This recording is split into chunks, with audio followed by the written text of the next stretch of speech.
add layers in CapCut? It's super easy. Let me guide you through the process. Here's how to use them.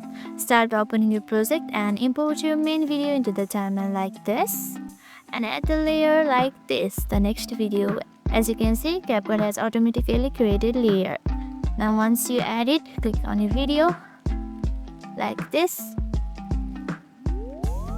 And you can resize it like this. Resize it and reposition it. Keep it wherever you want and adjust its size like this. Now you need more layers. Don't worry, click on import and add your video or photo like this and drag it to the timeline like this. As you can see, it has created a new layer.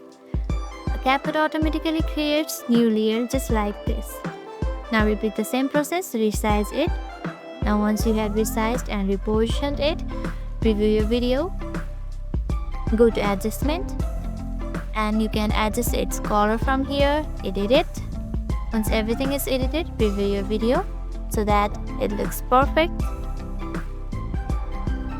And that's it. If this video helped you out, hit the like button, subscribe and ring the bell for more layout magic.